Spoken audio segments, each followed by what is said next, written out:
बेटा, अगर मैं तुमसे कहूँ कि तुम्हारी सफलता की चाबी तुम्हारे पास पहले से है, लेकिन तुम उसे गलत ताले में लगाने की कोशिश कर रहे हो, तो कैसा लगेगा? ज्यादातर लोग सोचते हैं कि उन्हें पहले से एक डिग्री चाहिए, फिर कोई बड़ी नौकरी मिलेगी, फिर जीवन बदल जाएगा। लेकिन आज का सच यह है कि कॉलेज डिग्री अब वैसी गारंटी नहीं रही जैसे पहले हुआ करती थी, क्योंकि दुनिया अब स्किल और स्टोरी की होती है। लोग डेटा भूल जाते हैं लेकिन कहानी याद रखते हैं, और यही से युद्धमी की सबसे बड़ी ताकत शुरू होती है। अगर तुम अपने प्रोडक्ट, अपने मिशन, अपनी असफलता और अपनी जीत का एक ऐसी कहानी में पिरो सको जो सुनने वाले को अपने जैसा लगे, तो तुम सिर्फ निवेशक को मना लोगे, बल्कि ग्राहक और अपनी टीम को भी अपने साथ बांध लोगे। और कहानी सुनाने के लिए तुम्हें तय करना होगा कि क्या बोलना है, कब बोलना है और कैसे बोलना है।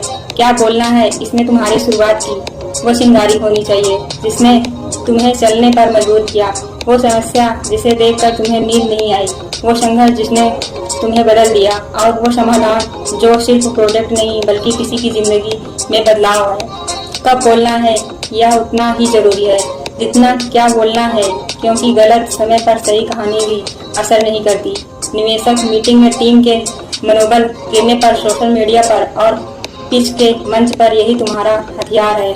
और कैसे बोलना है, इसमें तुम्हारा दिल, तुम्हारी सच्चाई और तुम्हारा आत्मविश्वास होना चाहिए। स्क्रिप्ट जैसे नहीं, बल्कि जैसे तुम अपने सबसे करीबी दोस्त से बात कर रहे हो।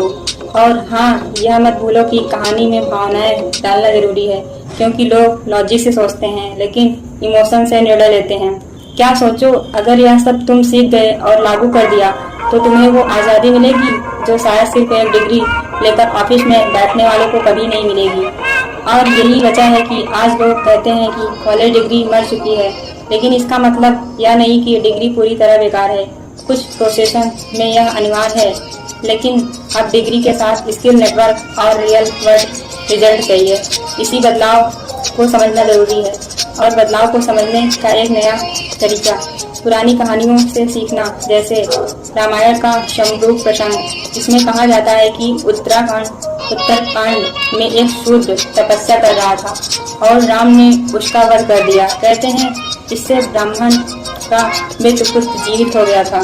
लेकिन ओशो जैसे विचारक मानते हैं कि यह घटना मूल रामायण में नहीं थी, बल्कि बाद में डाली गई थी ताकि वर्ण व्यवस्था को वैधता दी जा सके। ओशो ने पूछा कि अगर ईश्वर के प्रतिनिधि ने जाति के आधार पर ज्ञान रोका तो यह किस तरह का धर्म है? क्या धर्म के नाम पर हत्या धर्म हो सकती है? और अगर यह सच होता तो राम मर्यादा पुरुषोत्तम नहीं बल्कि कट्टर माने जाते। ऐसा सवाल हमें मजबूर करते हैं सोचने पर कि समाज की कहानियों में सच और सत्ता का मेल कैसे होता है।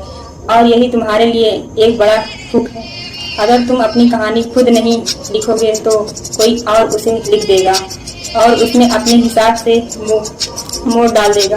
तो चाहे तुम एक बिजनेस बना रहे हो, एक विचार फैला रहे हो, या बस अपने जीवन की दिशा तय कर रहे हो, तुम्हें अपनी कहानी पर पूरा नियंत्रण होना चाहिए। क्योंकि आज की दुनिया में जीतने वाला वही है जो अपनी कहानी सबसे असरदार तरीके से सुना सके, और सुनना भी सिर्फ कानों से नहीं बल्कि दिल से है। तो लोग, आज सवाल यह है कि तुम्हारी कहानी क्या है, और क्या तुम उसे इस तरह सुना सकते हो कि सुनने वाला कहे हाँ, यह मेरी भी कहानी है। तो लाइक करिए, शेयर करिए, कमेंट करिए उसमें हमारे के साथ।